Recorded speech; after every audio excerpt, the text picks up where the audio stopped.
एक गरुड तीक्ष्ण नजर, एक वचनबद्धता, स्वतःशी केलेली कमिटमेंट, माझ्याशी केलेली कमिटमेंट म्हणजे एक शर्यत, स्वतःशी केलेली एक शर्यत, एक महत्वाकांक्षा, एक आकांक्षा, एक प्रतिज्ञा, एक दृढ निश्चय, एक दृढ संकल्प म्हणजे ध्येय, इच्छाशक्ती, प्रबळ इच्छाशक्ती, विल पॉवर.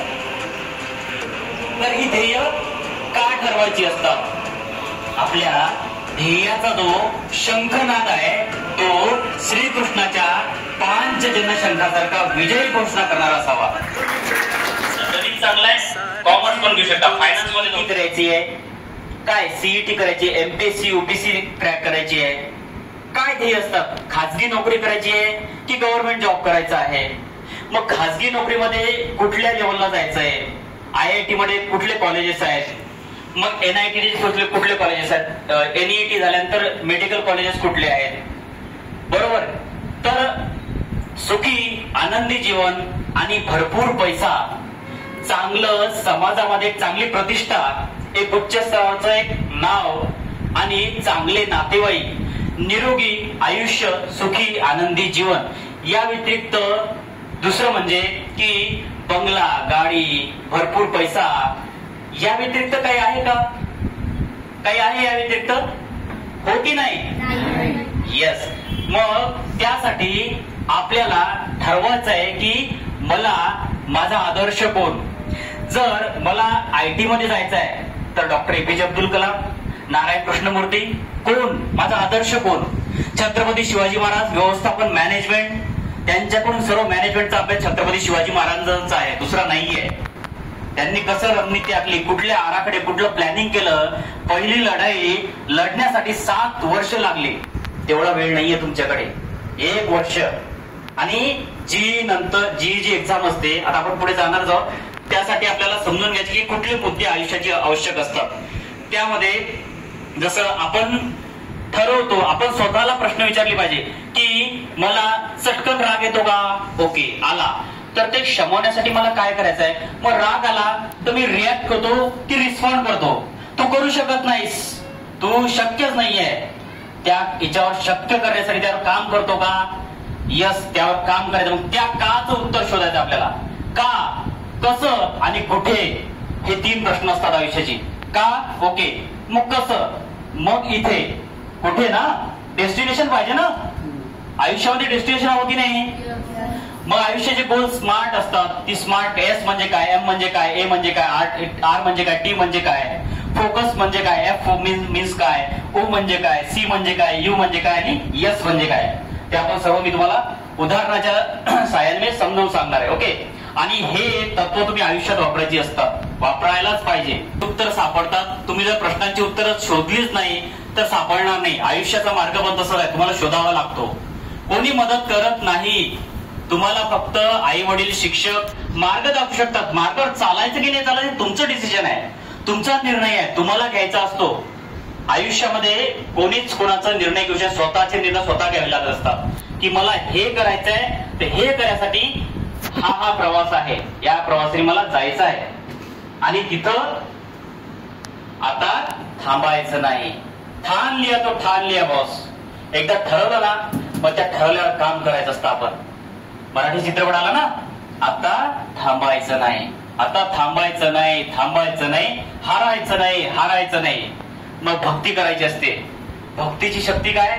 तुमची भक्ती कशात आहे? सायन्स, केमिस्ट्री, फिजिक्स, मॅथ, एवढं प्रभावशाली बनायचं ना, चमत्कार करायचा आयुष्यामध्ये. म्हणजे या जगात देवाला सुद्धा चमत्काराशिवाय कोणी मानलं नाही. देवाला सुद्धा नाही मानलं. चमत्कार दाखवल्यानंतर त्याच्यावर मग तुम्हाला सुद्धा, तुम्ही काही हे नाहीये. आता उदाहरण दिलं ना, 30 मार्क नाहीये. काय केलं तुम्ही आयुष्यात? तुम्ही केल्यानंतर तुम्हाला प्रतिष्ठा, उच्च स्तरावर मान सन्मान मिळेल, तसं नाही मिळणार. तर इच्छाशक्ती काय आहे? इच्छाशक्ती म्हणजे विल पॉवर, म्हणजे दीर्घकालीन आपल्या ध्येयासाठी केलेलं कार्यप्रणाली. दीर्घकालीन. ओके. म्हणजे एक आपल्या ध्येयापर्यंत पोहोचवण्याचं इंधन आहे, ते पेट्रोल आहे. मग दीर्घकालीन त्यावर काम करावं लागतं. Will power. तुम्हाला उदाहरण देतो एक विल पॉवरचं. बघा, तुम्ही ओळखत असाल कदाचित त्या व्यक्तीला. विथ रिस्पेक्ट टू ही दोन व्यक्ती. यांना ओळखतं कोणी? ओळखतं यांना कोणी? नाही.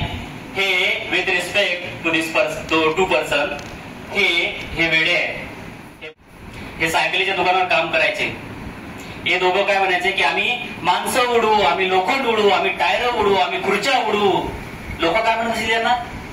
लोक काय म्हणत असतील? काय म्हणतील लोकांना? हो हो तू करू शकतो, लय भारी, लय जबरदस्त, एकदम जोरदार आहे तुझा कार्यक्रम, असं म्हटलं असेल यांना. यांना म्हटलं, यांचे मित्र पागलाच्या दवाखान्यात घेऊन गेले होते. हे मॅट झाले म्हणे, पागल आहेत. यांनी कथक प्रयत्नांनी, या दोघांनी, यांचं नाव मी शेवटी सांगतो तुम्हाला, या दोघांनी कथक प्रयत्नांनी 17 डिसेंबर 1903 रोजी चमत्कार केला. राईट ब्रदर्स आहेत ते दोघ जण. विमान, पहिलं विमान उडलं. पहिलं विमान कुठलं होतं? सायकलचे टायर. तेव्हा दिसते नाही, हे 30 प्रिंट आहे. सायकलचे टायर लावले होते आणि विमान उडवलं. ध्येय काय, इच्छाशक्ती काय करू शकते याची जिवंत उदाहरण हे दोघं. वेडे म्हणणार लोक, पागल झाल्याशिवाय ध्येय प्राप्त होत नाही आयुष्याचं, लक्षात ठेवा. आणि पागल होण्यासाठी लोक तुम्हाला वेडेच म्हणणार. आणि वेडे लोकांचीच नोंद होते इतिहासामध्ये. इतिहास कधीच अशा लोकांना माफ करत नाही ज्यांनी इतिहास रचवला नाही. कधी इतिहास रचवावा लागतं, त्यावर काम करावं लागतं.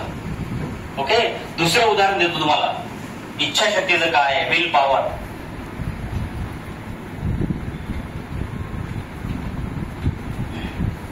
बरं, या व्यक्तीला आता कोण ओळखतं? ओके, नाही ओळखत कोणी?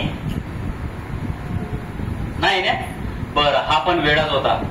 यांनी रेल्वेमध्ये स्नॅक्स विकलं, भाजीपाला विकला आणि आपलं ध्येय काढलं. हा वेडा काय म्हणे? With respect to this person, full respect आहे. हा व्यक्ती म्हणे की मी काचातून प्रकाश निर्माण करेल. लोक काय म्हटले त्याला? 67 वर्ष वयाची, 67 इयर्स आयुष्याची घातली एका ध्येयासाठी. 67 वर्षानंतर चमत्कार केला. Thomas Alva Edison. Bulb innovation हा असा शास्त्रज्ञ आहे की त्यांनी, या शास्त्रज्ञांनी 1500 पेटेंट्स काढले स्वतःचे. 1500 पेटेंट्स.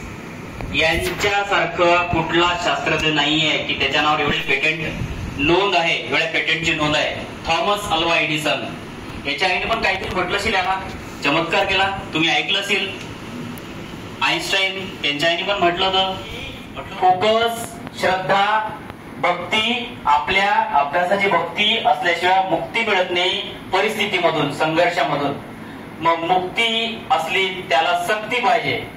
सक्ती, डिसिप्लिन हवं. सक्ती असली की ती शक्ती जागृत होते. सिंथेटिक पाय बसवला.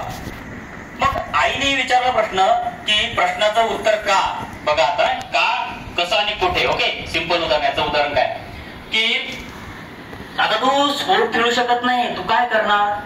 ती म्हणेल मी एव्हरेस्ट चढेल. तू मॅट झाली, तू पागल आहेस, तू भैताळ आहेस, तुझ्या डोक्यात फरक पडला. Everest 26,498 height, 8,448 feet Everest. मग तिला काय म्हटलं असेल आईनी? पण काय असतो ना धाडस, लोक तिथे 200 बॉडी ऑक्सिजन मास्क लावून वापस येत नाहीत. ती विदाऊट मास्क पहिली चढणारी भारताचा झेंडा तिने फडकवला. धाडस काय असतं त्याचं उदाहरण म्हणजे ही व्यक्ती, म्हणजे अरुणिमा सिन्हा.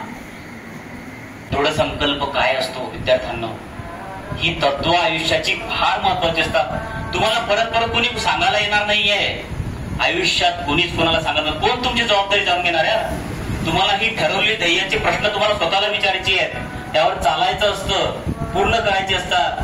नाही तर मग हायच वावरात नांगरणं, वखरणं, डवरणं, तिथे कष्ट करावं लागतात. या करावं लागतात की नाही? शेती आहे, बरोबर. मग ते कष्ट इथं का बरं करून यार? एवढीच तुमची 2-3 वर्षाची जी आहेत, 4 वर्षात तेवढीच कष्ट करायची आहेत. पण लाईफ आहे ना पुढं. जसं उदाहरण देतो, रणवीर कपूर शेजवान चटणी बघितली, ऍड बघितली. मग तो त्याच्या मागे काय असतं? तो कसा उडतो? मागे काय असतं त्याच्या? काय लागतं उडण्यासाठी? काय असतं? रॉकेट उडतं तेव्हा मागे काय असतं? कशाचा आवाज येतो? मागे काय असतं? कशाचा धूर असतो? आग लागली पाहिजे. महत्वाचा मुद्दा काय? उंच उडायचं ना, आग लागली पाहिजे. लायबिलिटीज काय? Physics, chemistry, bio, maths proper वेनी काम करायचं लायबिलिटीवर. लायबिलिटी तुमच्या ह्याच आहेत, दुसरं काही नाहीये. मग जेवढ्या लायबिलिटी ते काट्यासारखे असतात, ते बोचतात, त्रास देतात. पुढे गुलाब आहे पड, पुढे गुलाब आहे पड, पळवतात ते, पडावं लागतं. इच्छाशक्ती पाहिजे तेवढी, दृढ संकल्प हवा, धाडस हवं. ह्या सर्व गोष्टी, भक्ती हवी, श्रद्धा हवी माझ्या ध्येयाप्रती. कमिटमेंट माझ्याशी आहे बॉस. नंबर तुमच्याकडे असेल सेव्ह तर दिसू शकतात ते, नाहीतर एखादा हाय त्यांचे जे मोटिवेशनल बॅनर टाकतात ते हेच सर आहेत. तर यांनी खूप चांगलं मार्गदर्शन केलं. त्यांनी सांगितलं की ध्येय कसं असायला पाहिजे. ध्येय म्हणजे काय? गोल. इंग्लिशमध्ये काय म्हणतात? गोल. आणि गोल ध्येय आलं लक्षात. ध्येय कसं असलं पाहिजे आणि त्याबद्दल आपल्याला ते प्राप्त करण्यासाठी प्रयत्न काय करायला पाहिजे हा सांगण्याचा उद्देश होता त्यांचा. तर त्यांनी वेगवेगळ्या उदाहरणातून ते सांगण्याचा प्रयत्न केला. त्यांचा अभ्यास प्रकल्प आहे. त्यांनी खूप सारे पुस्तकं वाचलेली. इव्हन मीही एक शिक्षक असताना जेवढे पुस्तक मी वाचले त्याही पेक्षा जास्त पुस्तकांचं वाचन त्यांनी केलेलं आहे. आम्हीही त्यांना वेळच म्हणतो. एवढं वेळ आहे त्यांना एज्युकेशन प्राप्त करण्याचं, ज्ञान घेण्याचं. आणि खरंच त्यांनी खूप त्यांना म्हटलं असं चालेल की त्यांनी खूप त्याग केला. त्यांनी बऱ्याच गोष्टी सोडलेल्या आहेत. म्हणजे घराच्याकडे दुर्लक्ष, मित्राकडे दुर्लक्ष, आपल्या ध्येयाप्राप्तीसाठी जे ध्येय त्यांनी ठरवलेलं त्याच्या मार्गात ते चालत आहे आणि त्यांच्यासाठी प्रयत्न करत आहे. खरंच ते 8-8, 10-10 हजार रुपयाचे पुस्तकं मंथली त्यांच्या घरात आणतात, ते वाचन करतात आणि फ्री ऑफ चार्ज कोणत्याही प्रकारचा इथून पैसा नाही घेतला त्यांनी की मी तुमच्या पोरांना मोटिवेट करतो, मी तुमच्या पोरांना ध्येय प्राप्त कसं करायचं सांगतो, त्याबद्दल तुम्ही मला हा चार्ज द्या, असा कोणत्याच प्रकारचा चार्ज आपल्याकडून त्यांनी घेतलेला नाही आहे. कारण बिकॉज ऑफ फ्रेंड ऑफ माय, माझे मित्र आहेत ते, त्याच्यामुळे.